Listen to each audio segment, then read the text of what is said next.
and a variety of species. So I thought I'd try to cover broadly the topic of DNA, mitochondrial DNA, ancient DNA, but I was thinking I'd give an overview of my involvement in the field, and then perhaps if there were specific questions, I'd be happy to address those. Okay. So please feel free to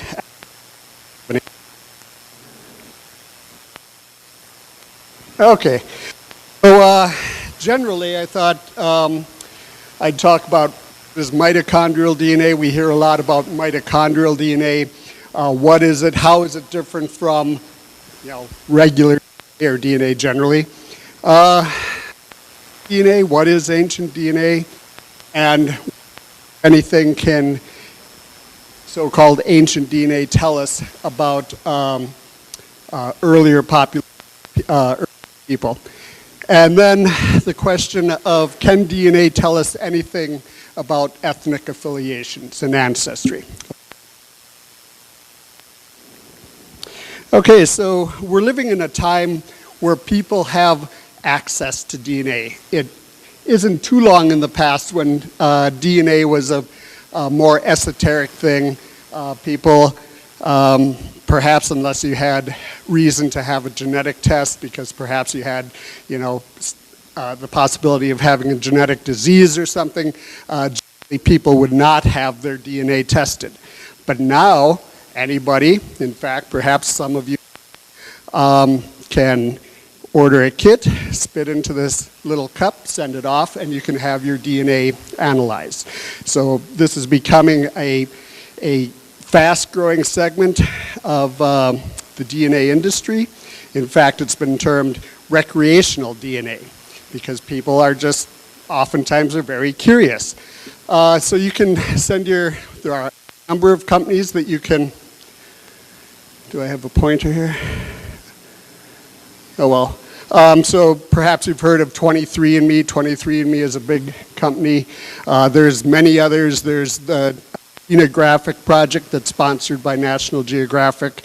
Ancestry.com has a DNA service as well, Family Tree DNA. So there's any number of companies that you can send DNA to and have it analyzed. You can even get your dog analyzed. You can take your swab his mouth. They don't do as well as spitting in a cup, but you can swab their mouth and send the swab off and they'll your dog's ancestry. Okay, so DNA, right? We have a general idea of what it is. For humans, there's 23 pairs of chromosomes that exist in the nucleus of each cell, well, most of the cells of our body. And this is called the nuclear DNA. And then there's this little bit, oh, there it is, okay. Mitochondrial DNA. Mitochondrial DNA is different from the nuclear DNA in that it's not found in the nucleus, it's found in the cytoplasm of the cell. And unlike the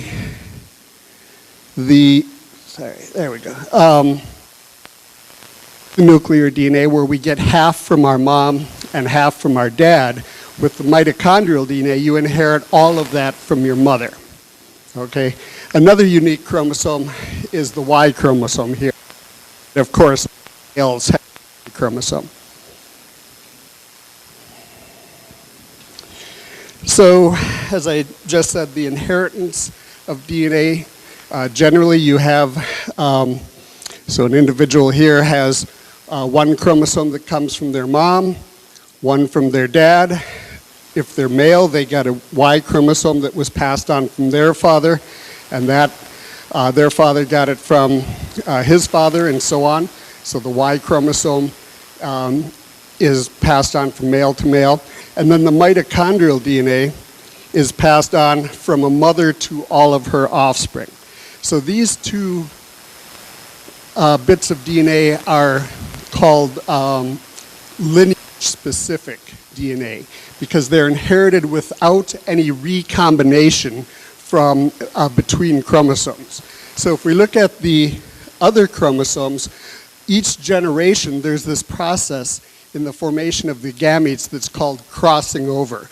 So bits of DNA are exchanged between chromosomes so that any given chromosome actually comes from different ancestors. So with nuclear DNA, it's difficult to track any given chromosome back to one individual. But you can, with mitochondrial DNA, you inherit that from your mother's mother's mother's mother. And with the Y chromosome, you inherit that from your father's father's father father. So they're easier to track, and so that's why they've been the focus of a lot of DNA studies. One reason.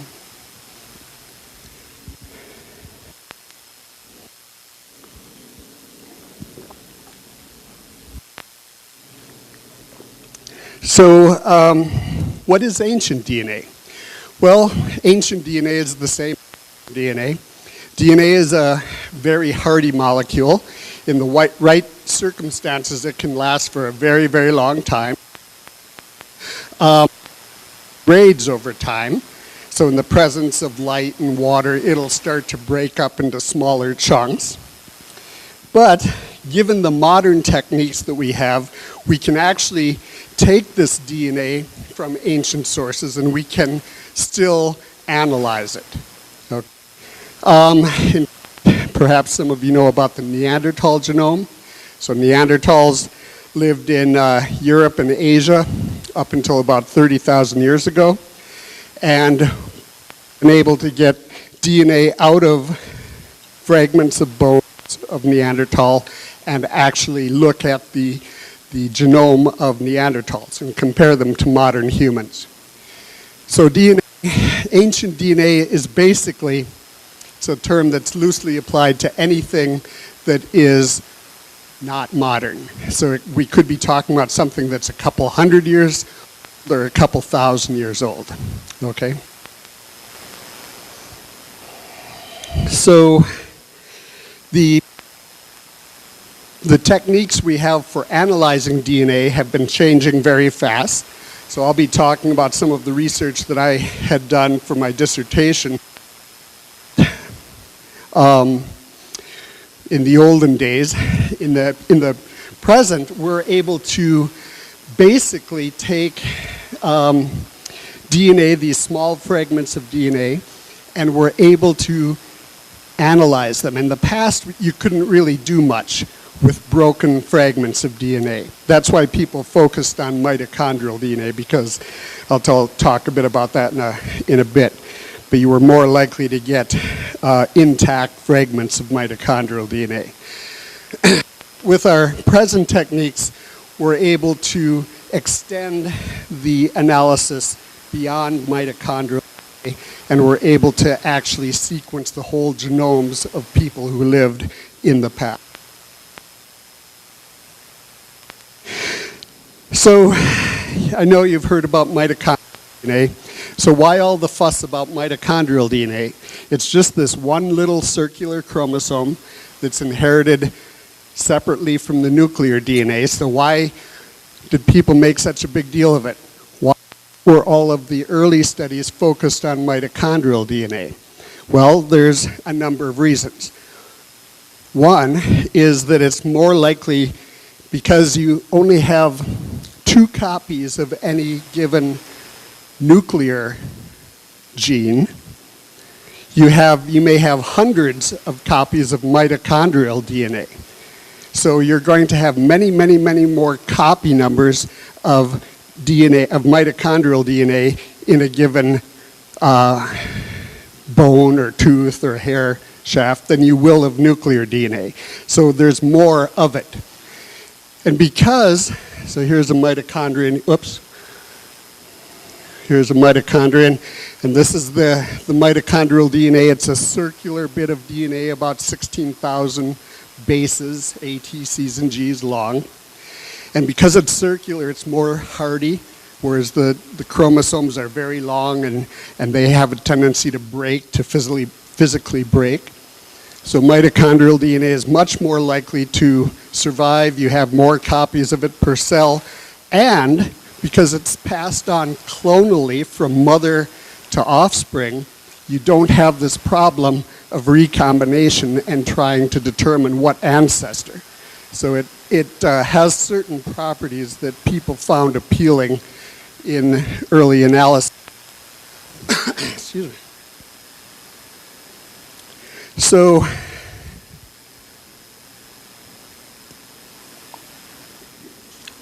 one of the things with DNA, as I said, is that it breaks down over time. It degrades. And so early on, that was a problem. So you might take a fragment of bone or some other biomaterial, and you might do your DNA extraction, and you may or may not get any DNA that you could analyze. So ancient DNA studies are, oftentimes you do a lot of work and you don't get anything, at least in the past. Now we have ways of getting around that. But here's a slide, I don't know if you can see that very well, but we have samples that go from 50 years, 100, 1,000, 2,700, up to 7,500 years. And on the y-axis, we have amount of DNA. And so you can see, for example, here, from these samples, thank you. The 50-year-old material happened to produce less DNA than the 160-year-old samples. And then these samples from 1,000 and 2,700 years didn't produce any quantifiable DNA. And then the samples, these 3 samples from 7,500 did. And so it's very often sample to sample. The preservation of DNA, age is part of it, but it's not the only story. There's all these other post-mortem issues that can come into play and determine whether you get any DNA that you can analyze. So here, in the old days, we used a technique called PCR. And PCR is a process where you can take a small amount of DNA and you can make millions of copies of a specific segment of DNA. And so people would often, so you do your DNA extraction and you would amplify, in the early days, mitochondrial DNA, because that was the thing that was most likely to be successful. And you can see here, so we amplified different sizes, so 123 bases, 202, and so on. And we did it with a modern sample, high quality DNA, and an ancient sample. And these are the DNA fragments here. So this amplified very nicely, the ancient one a little lighter. But you can see that we got amplification for both up to about 250 bases. And then for the larger fragments, the ancient DNA did not amplify. So that had always been a problem when we were doing analysis, is that the DNA would be broken and you'd have to amplify it in short fragments, which meant that you couldn't really analyze large streams of DNA unless you amplified. You know, it was took a lot of time and reagents and things like that. But that's a problem with some of these older techniques using ancient DNA. Oh, there it is, okay. So DNA, mitochondrial DNA, as I said, is interesting because it's passed on in a clonal manner from mother to her offspring. And it accumulates mutations, like all DNA, over time. And we can look at specific mutations that occur in the mitochondrial DNA molecule, and we can put mitochondrial DNA molecules into a family tree. All right, so we can look at specific mutations that occur. So for example, at this position here, there's a mutation that creates what we call a restriction enzyme site. At this position, there's a 9 base pair deletion. So anyways, there are a number of mutations that are found in various mitochondrial DNAs, and then we can group those mitochondrial DNAs that have those mutations into what are called haplogroups.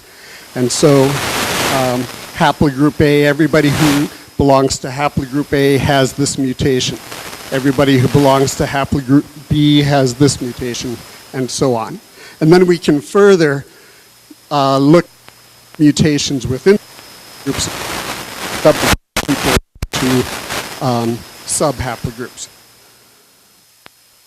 So here's, a family tree of the mitochondrial DNAs. So what people found early on was that mitochondrial DNAs were distributed around the world in a specific pattern. So we had, for example, if we look at mitochondrial DNA around the world and we determine what haplogroups they belong to, we have in the New World, we have in the Americas, we found that people belonged to 4 main haplogroups: haplogroup A, B, C, and D. So most of the first studies on mitochondrial DNA variation were on American Indian populations. They got the first 4 letters of the alphabet.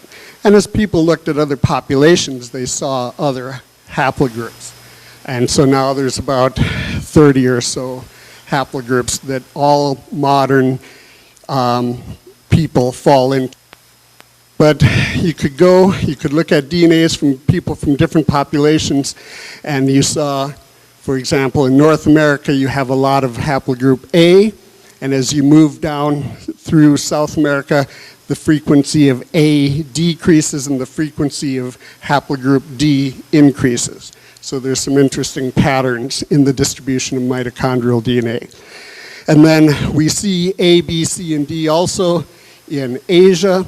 So there's a link between the American populations and Asian populations. And as you move west, you see haplogroups that are found in high frequencies in Europe. So European haplogroups like H, J, U. And then when you go to Africa, it looks like there's not much, it looks like there's not much genetic variation in Africa. There's 3 major haplogroups, L, L1, L2, L3, and actually these haplogroups have a lot of variation. It's just that Africa happened to be one of the later continental populations that were studied. So actually the variation among these 3 haplogroups is much greater than the variation found in the rest of the world. And we can date these haplogroups based on how much variation we see within the haplogroups, how many mutations have occurred. So if we look at European haplogroups, we see that U5 is very old. It's been in Europe for the last 50,000 years or so. And then there are newer haplogroups like J and T, which have much less sequence divergence, so they're younger. They probably moved into Europe in the last 10,000 years or so. And we can do the same thing with Y chromosomes because they also evolve in a clonal manner. And you can compare the distribution of Y chromosomes. So here are the Y haplogroups. And again, you can see in the Americas, there's a couple groups, virtually all American Indian Y chromosomes fall into haplogroup Q. There's a little C, and then you see as you move across Eurasia that you see a gradient in the frequency of haplogroups there. And then again, Africa has a lot of diversity in their Y chromosomes, which we expect because African populations are the oldest populations.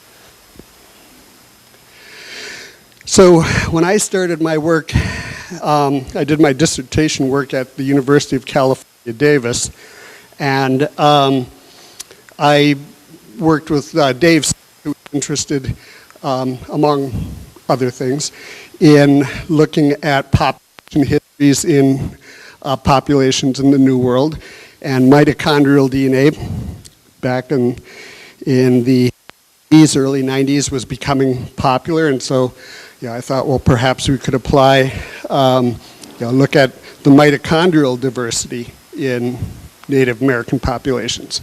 Dave had been mainly looking at protein variation in population. So we took samples from a lot of different populations, and we looked at the distribution of mitochondrial types, and we found what other people were starting to find as well.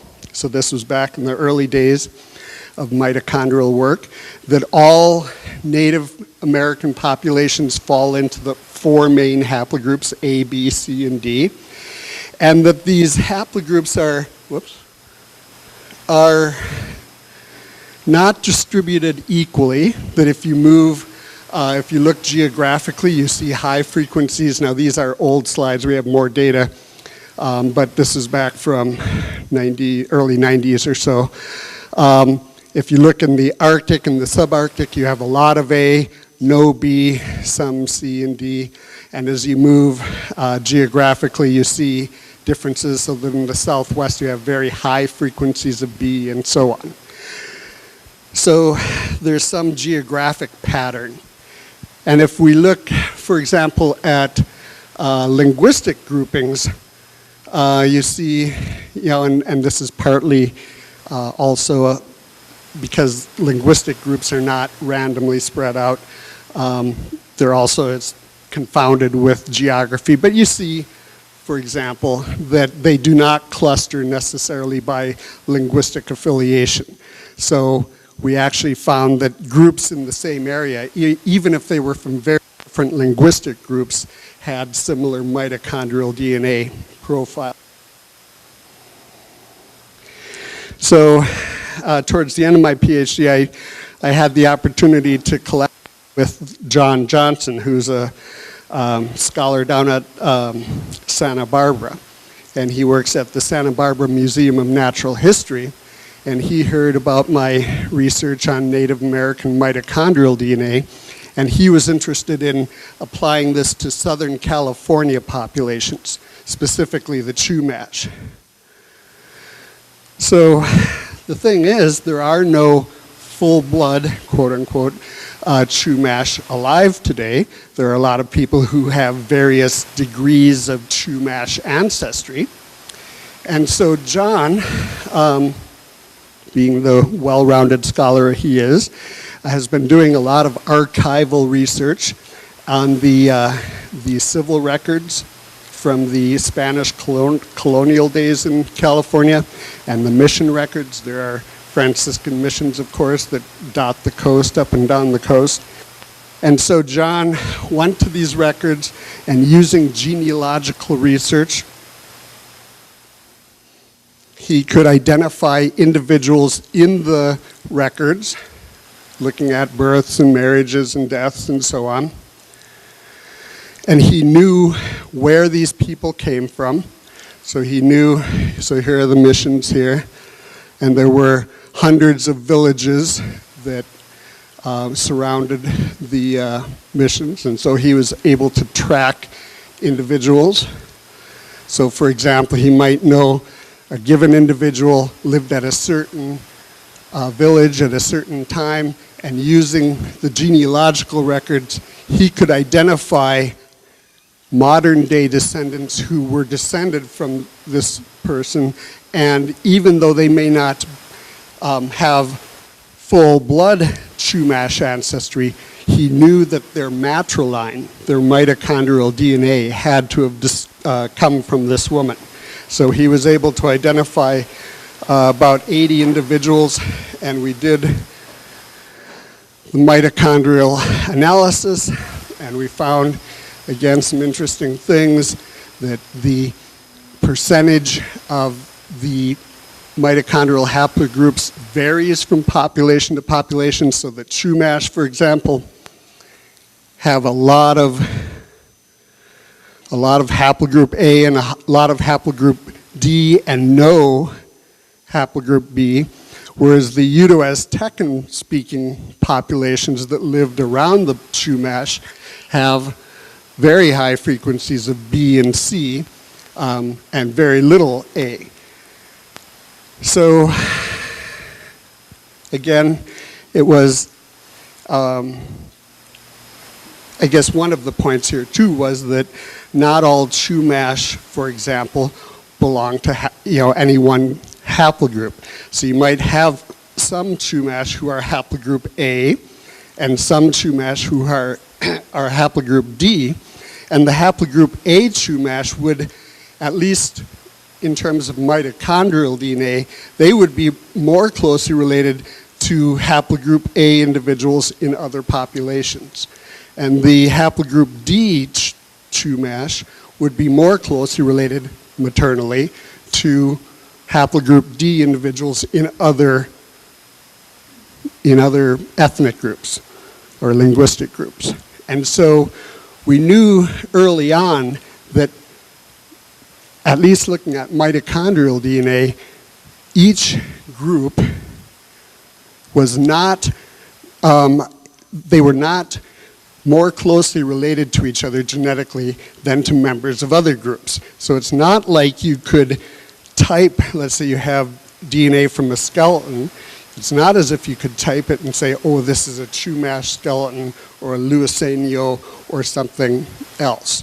You could determine what its mitochondrial DNA haplogroup would be, and that individual might be related to individuals in multiple different groups, okay? So I was looking at modern populations. That's what I focused on. And using PCR, people started to look at ancient populations. So some early studies, whoops. Ann Stone looked at about 40 individuals from a cemetery in Illinois called Norris Farms, and she found, so this is a pre-Columbian cemetery, about 1300 Common Era, and she found the 4 major haplogroups. So one of the questions was, looking at modern groups, everybody, all Native American individuals fell into these 4 main haplogroups, A, B, C, and D. Later on, we found that there's another haplogroup, a 5th one, which is a little rarer, called haplogroup X. But the question of, well, perhaps there's not as much genetic diversity in the New World because of population collapses, at the time of European contact and things like that. But when people looked at pre-Columbian sites, individuals from pre-Columbian sites, we see that there are no haplogroups that were missing. So it's not as if there were other haplogroups in pre-Columbian populations that died out because of serious population collapse. So Illinois, in Florida, the Windover site dates about 7,000 years BP, also found the 4 major haplogroups. They did find some stuff that didn't fit into that. Some of it was haplogroup X, it turned out. And then some of it also, and this is a problem for ancient DNA studies, some of it probably was the result of contamination. Because PCR, this process of making millions of copies of DNA, is not going to distinguish between an ancient molecule and a modern molecule. In fact, the modern molecules, because they're in better shape, are more likely to be amplified. And so contamination can be an issue, and people have been dealing with that over time. So there have been a number of studies that have come out recently looking at very old, so the Norris Farms, they were about 600 years old. The Windover was older, several thousand years old. But people have been finding, so here we have Paisley Cave in Oregon, and there were coprolites or fossilized, I don't know if they were fossilized, but old feces, and you can get DNA from feces. Feces is a good source of DNA. As it goes through, it picks up cells from your gut. So people collected, and people now are much more careful about how they collect things, so that they take care that they try to reduce the chances that you contaminate the sample. So they collected a number of coprolites, both human and non-human, and they looked at the mitochondrial DNA, and they found that it was A, and they found a few B haplogroups. So again, nothing that we didn't see that we don't see in modern populations there, indicating genetic continuity between the older populations and the modern. So here, this is not as old. The Kutdai, I don't want to mangle the name there, but an individual, it's not as old. It's about 500 years old, an individual who was found in the mountains in the Yukon. They collected samples, and this individual is haplogroup A, which again falls within the range of modern variation. Perhaps you've seen information on, the Inuit populations and their relationships to past archaeological populations, the Thule or Thule and Dorset. And so people have taken samples from hair, so you can get DNA from the hair shaft, more likely to get DNA from the hair root, but dating 3,400 to about 4,500. And again, those individuals are haplogroups A and D. So one that's more recent, the Ansic site in Montana, dates to about 1,100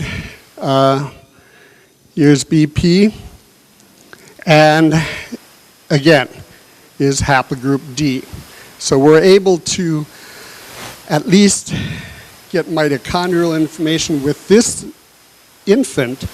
Actually, they used some of these more modern techniques and were able to get nuclear DNA as well and compare the nuclear DNA in addition to the mitochondrial DNA with modern populations, and they see that this individual falls well within the range of modern variation.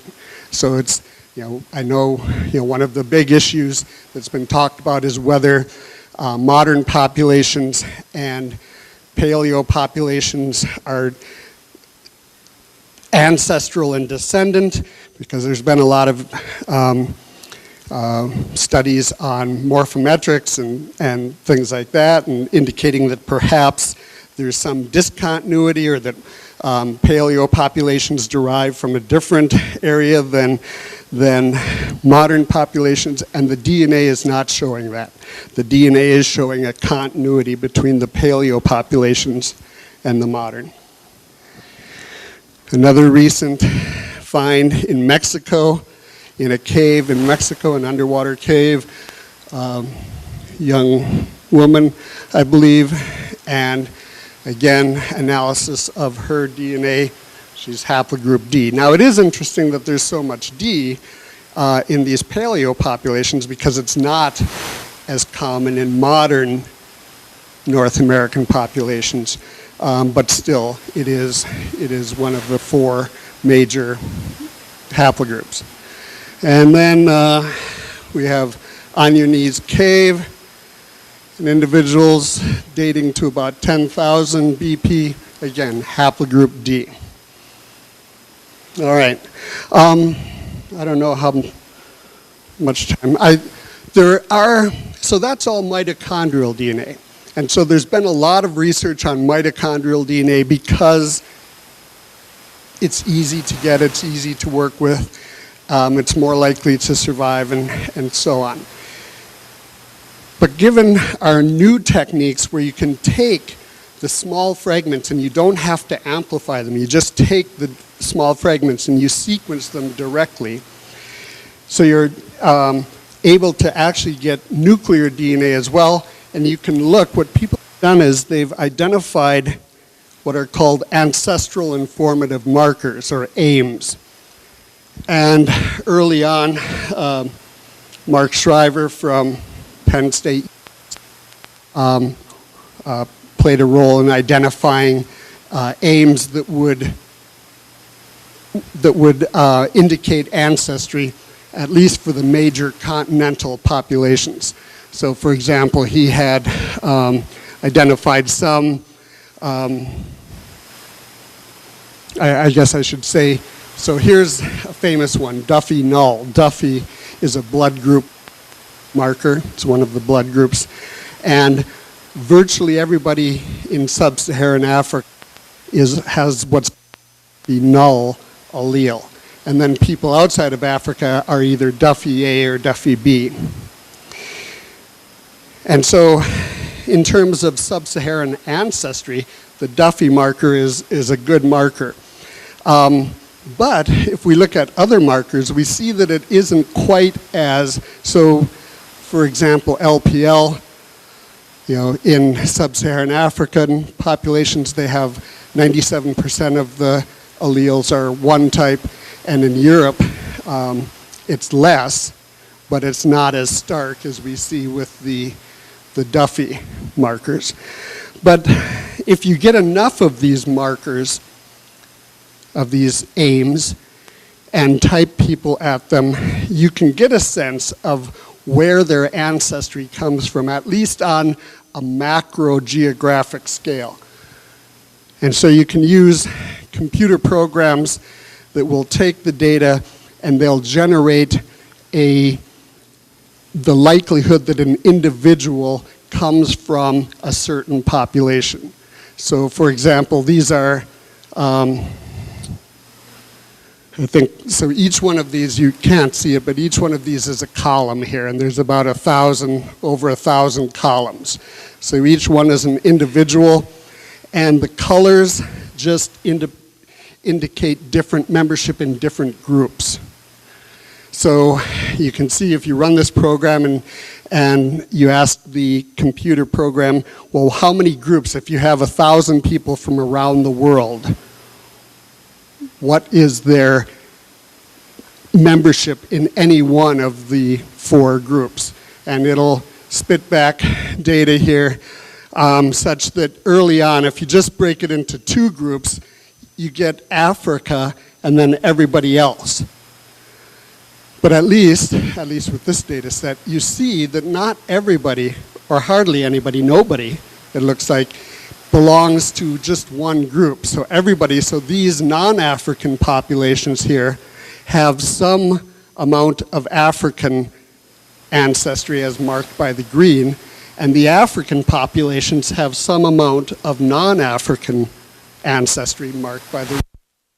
If we say, okay, if we tell the computer program, well, let's break everybody up into 3 groups, then you get the split, so the Africans again pop out, and then you get a split between the Europeans and the East Asians.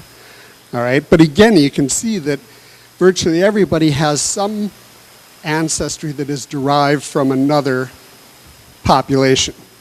And so this technique has been used, and if you use this with thousands and thousands of markers, you can get a pretty good sense of an individual's ancestry in the major continental groups.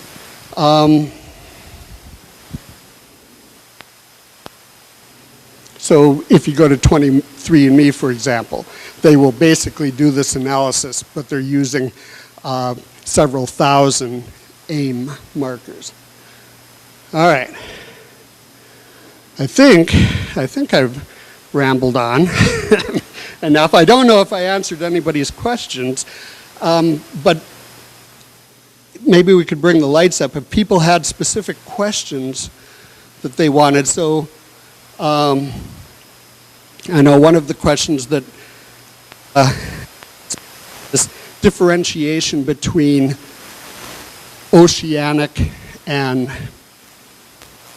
Native American populations, because they both have haplogroup B. So if you look in the Pacific Islands, virtually everybody is haplogroup B, and haplogroup B is also found in the Americas. But as I said, you can take these haplogroups and then you can look at other bits of the mitochondrial DNA, and you can break people down into subgroups. So there's B1, there's B2, B3, there's B1A, B1B, and so on. So you can divide people's haplogroups into specific haplotypes. And what we see is that the oceanic, the Polynesian haplogroup B is different from the North and South American B. They're related. They're all descended from a B ancestor, but they're not the same. So it's not. So we are able to differentiate haplogroups. Another one, for a while, people were about haplogroup X, because haplogroup X, when it was first discovered, was found to be a European haplogroup. So when it was found in Native America, it was originally due to admixture with modern populations. But then it was found in some of the older sites. And so this fueled controversy that, well, perhaps there was movement from Europe into America. But no, if you look at the sequence of X, there is European haplogroup X, and there's American and sequences. We can identify those.